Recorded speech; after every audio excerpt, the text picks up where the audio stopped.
자, 저 들어왔습니다. 국수원 강사입니다. 자, 이번 주부터는 시장론이 시작되었죠. 경제론이 끝나고. 그리고 시장론부터는 어떤 특징이 있다고 그랬습니까? 이 투자 분석 앞에 부분까지는 무조건 암기를 해야만 점수를 올릴 수 있는 부분이에요. 그래서 제가 항상 암기 부분이고 그 누구든지 맞출 수 있는 주제들이에요. 맞출 수 있는 주제들. 그죠. 기본 강의를 통해서 살짝 이해가 되면 그 다음부터는 시험에 자주 나오는 문제들을 그렇죠. 자꾸 맞추는 연습만 해주면 충분히 정답을 우리가 확인할 수 있는 내용이란 말이에요. 자, 그리고 오늘의 수업 주제가 지금 14번부터 19번이니까 원마 우리 강의 노트에 54개의 논점으로 정의되어 있고 그 중에 감정, 평가, 방식 이런 건 버리기로 1월, 2월 달에 결심한 분들은 벌써 20개가 가까이 지금 논점이 지났잖아요. 그러면 지금 여기서 최소한 어느 정도 암기가 되어 있어야 돼요. 쏜살 같단 말이에요. 3, 4월에는 논점 위주로 강의가 진행되니까. 자, 서설이 너무 길었어요. 바로 들어가 보자고요. 자, 주거분리와 주택 이어가, 다른 말로 주택 순환되는 현상이죠. 여기서 출제 포인트는 뭐죠? 원인이죠. 원인. 자, 1번. 주거분리란 주거지역이 소득계층별로 분리되는 현상입니다. 옳은 질문. 소득계층. 그 다음 2번. 주거분리란 주거지역과 상업지역이 서로 분리됩니다. 천인공날 일이죠. 고소득층 주거지역과 저소득층 주거지역으로 주거지역이 분리하는 거죠. 자, 03번. 주거분리는 원인이 외부효과예요. 3번. 그러니까 원인을 낸 건데 이거 X라고 되어 있다고. 왜 X냐? 정의 외부효과는 좋은 외부효과니까 여기에 받으려고 합니다. 이렇게 들어가야 되고 부의 외부효과는 안 좋은 외부효과니까 이건 피하려는 이렇게 돼야 된다고요. 조금 유치한 함정은 맞습니다만 이런 거 실수하면 안 된다고요. 주거분리는 외부효과가 맞아요. 원인이. 그런데 정의 외부효과는 받으려고 하는 것이고 부의 외부효과는 피하려는 동기에서 나타납니다. 이렇게 돼야죠. 그 다음에 4번도 함정이 있죠. 함정이 아니라 요령이 있죠. 고소득층 주거지와 저소득층 주거지가 인접합니다. 주거분리는 항상 경계를 사이에 두고 서로 분리되죠. 그러니까 항상 문제는 경계 지점에서 외부 효과가 작동해서 어떤 질문들이 만들어지는 거죠. 근데 이 문제는 빨리 맞추는 건 찬물과 더운 물을 결합했습니다. 이걸로 찾으라고 그랬죠. 경계 부근 저소득층 주택은 가격이 할증돼야죠. 그 다음에 경계지역 부근의 고소득층의 주택은 할인돼야 되고 찬물과 더운 물을 맞닥뜨리며 찬물은 온도가 올라가고 뜨거운 물은 온도가 낮아지듯이요. 이것이 풀이 방법. 자, 주택의 여과 과정은 상향과 하향 두 가지로 지금 구분이 돼요. 그러니까 출제자가 무엇이냐 이걸 물어보겠죠. 상위 소득 계층이 사용하던 기존 주택이 하위 소득 계층의 사용으로 전환됩니다. 자, 포인트. 출제자가 물어보는 방법이 두 가지가 있어요. 하위 소득인 저소득층이 사용합니다. 그러면 저소득층이 물려받았다는 거예요. 저소득층이 물려받았다. 그러니까 아래쪽으로 순환이 되는 하향여가 맞아요. 하향여가. 또 어떤 표현이 있냐? 누가 이사를 갔다 그래. 누가 이사를.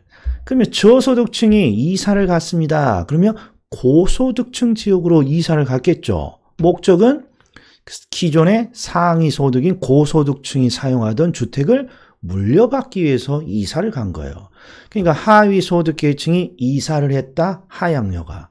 하위 소득 계층이 사용하게 된다. 하향여가. 잘 보셔야 된다. 그다음 6번. 주택의 하향여가의 원인이네요. 저소득층의 소득 증가로 주택에 대한 수요가 증가되었을 때 나타납니다. 이 증가라는 표현은 굉장히 잘 나온단 말이에요. 그리고 또 제가 어떤 거 질문 주지 마라 그랬죠? 요 놈이죠, 요 놈. 야, 미스터 우가 저소득층이 소득이 늘었다고 돼 있는데 야, 고가주택을 소비해야 되는 거 아니냐? 이거 천인공날 해석이라 그랬어요. 저소득층은 소득이 늘더라도 여전히 가격 수준이 낮은 주택의 소비를 원하죠. 타워 팰리스 같은 100억대의 고가 주택의 소비를 늘릴 수는 없다 그랬어요. 그러니까 저소득층의 소득 증가는 저가 주택에 대한 수요를 늘리죠. 다만 내가 현재 살고 있는 주택보다는 질이 보다 나은 저가 주택이겠죠. 그다음에 7번 낙후된 주거지역이 재개발되었습니다. 그러면 상향여가. 그 다음에 8번, 9번도 제가 함정을 파놨어요. 일단 이 문구가 시험에 잘 나오죠. 주택의 보수를 통한 가치 상승과 주택의 보수 비용. 자, 이 표현은 굉장히 잘 나오는데 이런 식으로 보수의 타당성이 있냐 없냐를 나타내죠.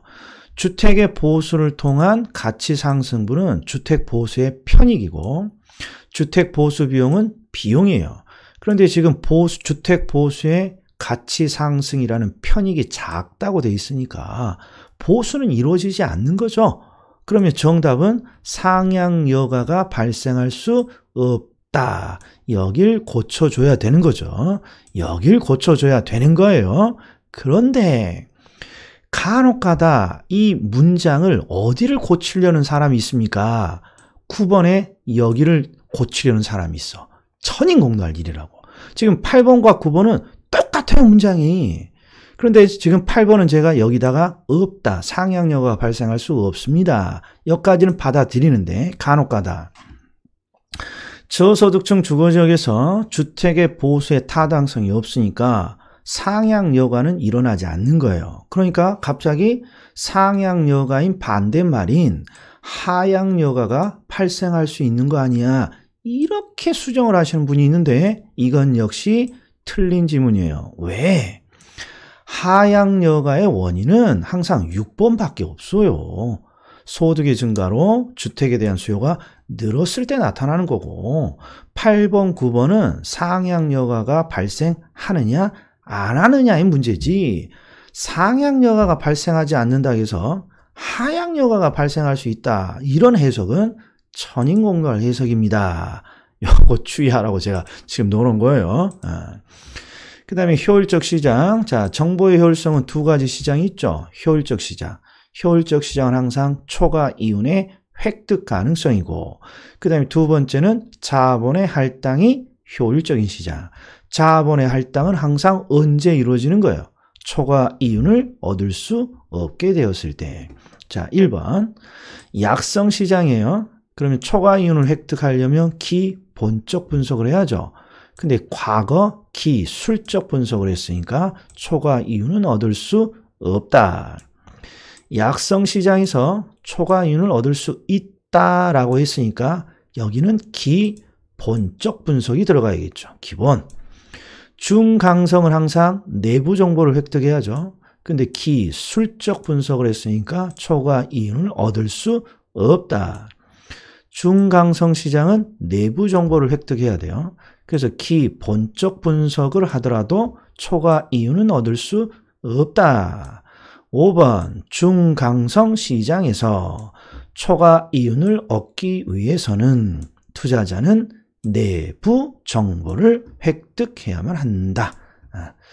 자, 6번 강성 시장은 모든 정보가 다 반영되어 있죠. 현재 공표된 것이건 그렇지 않은 내부 정보든 이미 가치에 반영되어 있는 시장이라는 가정이니까 정보를 분석하더라도 초과 이윤은 얻을 수 없다. 이렇게 돼야죠. 자, 7번 할당 효율적 시장은 어느 시장에서도 초과 이윤을 획득할 수 없는 시장입니다. 꼭 암기해줘야 된다. 자, 초과 이윤을 어느 시장에서도 초과 이윤을 얻을 수 없다면 돈은 더 이상 돌아다니지 않고 그렇죠. 딱 할당된다 그랬어요. 그다음에 8번 부동산 시장 등 불안정 경쟁 시장은 할당 효율적 시장이 될 수 있습니까? 없습니까? 네. 할당 효율적 시장이 될 수 있다. 그러면 맞는 거죠.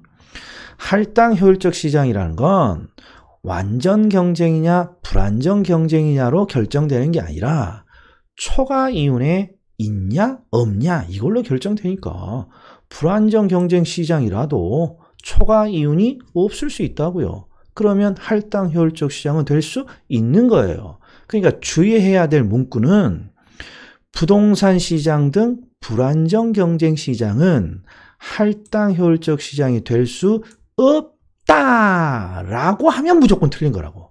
없다라고 하면 요것만 주의하시면 된다. 그 다음에 경기 변동. 자, 봄, 가을 반복적인 거래 건수 증가니까 계절적. 정부의 정책이 앞에 나왔으니까 무작위. 자, 그 다음에 3번, 4번, 5번은 경기 순환을 전체적으로 본 거죠. 항상 부동산 경기는 여러 부동산의 유형과 지역에서 동시에 같은 국면으로 진행됩니다. X. 우리 부동산학에서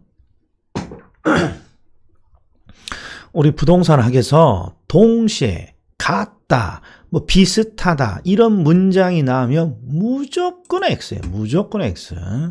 항상 지역적인 시장이면 지역에 따라 다른 거고 용도적인 시장이면 용도에 따라 다르다 이렇게 돼야 되고 유형적인 시장이면 유형에 따라 다르다 이렇게 돼야죠.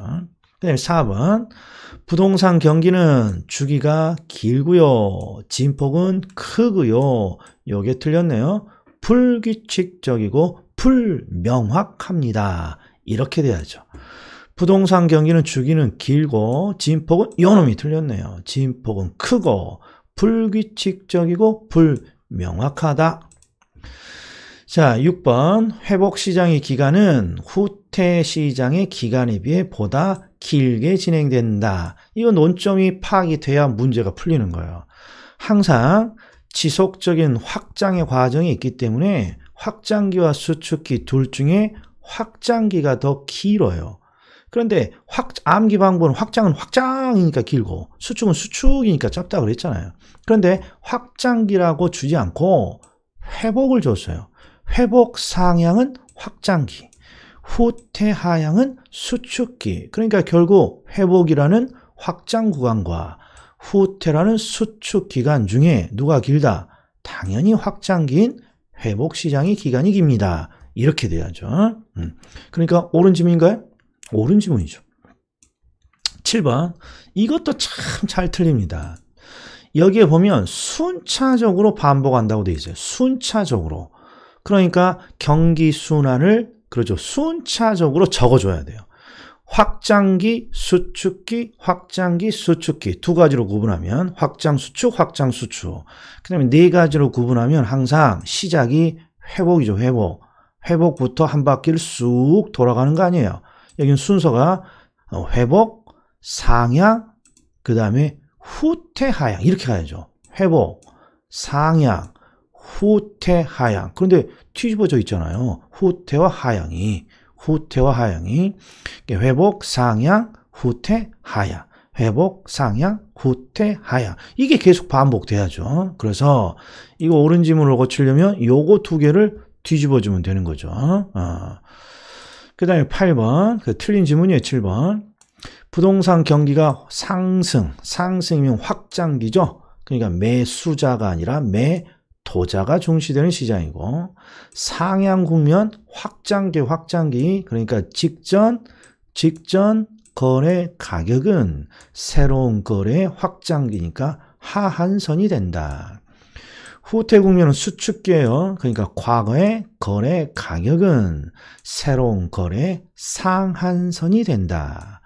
11번 하향은 수축기 그러니까 매수자 중시고 상한선이 나와야 됩니다. 이렇게 빨리 찾아야죠. 항상 확장기는 매도자 하한, 수축기는 매수자 상한. 자, H캐릭 검진 모형이요. 일단 뭘 줬는지를 봐야죠. 탄력성을 줬어요. 탄력성. 그러면 아주 쉬운 문제가 되죠. 항상 소비자의 탄력성을 공급자랑 비교하는 거예요. 자, 소비자의 똑똑도가 얼마예요? 1.4. 그러니까 소비자의 똑똑도가 1.4. 그냥 IQ가 1.4. 근데 공급자보다는 더 똑똑하잖아요. 그러니까 공급자의 비합리성을 언젠가는 소비자가 없애더라. 그래서 수렴 이렇게 가야죠. 2번은 소비자의 똑똑도가 0.6. 세상에 공급자보다도 더 안 똑똑하네. 그러니까 폭등과 폭락을 더 심화시키는 발산. 그 다음에 기울기 값이 나오면 항상 키로 해석을 하겠어요. 소비자의 키가 얼마입니까? 키는 마이너스라는 건 없으니까 부호를 떼고 1.5m. 소비자의 키가 1.5m. 공급자보다 작네. 그러니까 땅에 붙습니다. 수렴형. 소비자의 키가 2m. 공급자랑 또이또이네. 순환. 요렇게 따지죠. 이번에 함수요. 함수는 반드시 요령이 필요하다고 그랬어요. 반드시 요령이 필요합니다. 항상 모든 함수의 기울기 값을 찾기 위해서는 P로 시작해야 돼요. P로. 그리고 어디 앞에 있는 수치를 읽는다. 수량 앞에 있는 수치가 기울기 값입니다. 이거죠. 그러니까 자 5번은 수요 함수가 P, 공급 함수가 다 P로 시작했으니까 수량 앞에 있는 수치만 읽으면 이게 기울기 값이죠. 소비자의 키 1.5m, 공급자의 키 2m보다 작네. 그러니까 수렴 이렇게 돼야죠. 자 문제는 6번은 수요 함수는 P로 시작하니까 소비자의 기울기가 1m로 나와요. 근데 문제는 공급 함수가 2P로 시작한다는 거죠. 2P로 시작하니까 이 전체를 2로 나눠줘야죠. 그런데 주의할 건 우리가 필요로 하는 건 수량 앞에 있는 수치만 필요하니까 이를 2로 나눠서 0.5라고 공급자의 기울기를 해석해야죠. 그러니까 소비자의 기울기 키는 1m, 공급자의 기울기는 0.5. 소비자가 훨 크니까 발산형 이렇게 돼야죠. 그 다음에 수요 함수로 기울기를 파악하려면 반드시 P로 시작해야 돼요. P. 그래서 위에 있는 요 함수를 P로 시작하는 함수로 바꿔줘야죠. 이런 식으로. 그래야 정답을 찾을 수 있죠. 자, 그럼 첫 번째 P로 시작하게 만들었고 수량 앞에 있는 수치는 1이 생략되어 있겠죠. 소비자의 키는 1m. 자, 공급자의 키는 2m. 그러니까 소비자의 키가 작네. 땅에 수렴. 이렇게 찾습니다. 자, 외부 효과. 자, 외부 효과 공공전은 항상 시험에 뭐가 나옵니까? 시장을 왜 이들이 실패시키나요? 시장 실패 이유? 그 다음에 시장이 실패되면 항상 많이 생산될 수도 있고 적게 생산될 수도 있고 즉 차원의 과대 과소를 찾으라는 거죠. 끝으로 시장이 실패됐으니까 정부의 대책을 찾으라는 거고. 자, 1번. 자, 외부 효과는 어떤 경제 주체의 경제 활동이 요놈이 틀렸네요. 시장을 통하여가 아니라 시장을 통하지 않고의 의미는 give and take의 원리를 지키지 않아서 실패하는 것입니다. 요게 떠올라야죠. 그럼 give and take 원리라는 게 뭡니까? 그러면 손해를 주면서 그에 대한 배상을 하지 않는 경우고, 자, 비용을 지불하지 않는 사람도 발생하는 이익을 누리는 거고, 이것들이 지금 give and take의 원리가 깨져 있는 거죠. 그런데 2번, 3번은 다 틀린 문장이다. 이거 왜 틀렸니? 그럼 잘 보셔. 손해라고 돼 있어. 그러니까 여기는 정의 외부 효과가 아니라 부의 외부 효과라는 공해가 들어가야 되고, 여기는 이익이라고 돼 있어요. 그러니까 여기가 정의 외부 효과가 들어가야 돼요. 그래서 제가 또 함정을 파놓은 거예요. 이런 거 아주 잘 빠진다고요. 분명히 외부 효과는 give and take 원리가 깨졌어. 그러니까 의도하지 않은 손해를 주면서 배상을 하지 않고 이익을 누리면서 대가를 지불하지 않아. 이건 암기하고 있다고. 그런데 손해가 나왔으니까 여기는 부의 외부 효과. 이익이 나왔으니까 3번은 정의 외부 효과가 나와야 된다. 아이고 어렵다. 자, 부의 외부 효과 공해가 나타나면 항상 과대 또는 많이 생산되죠.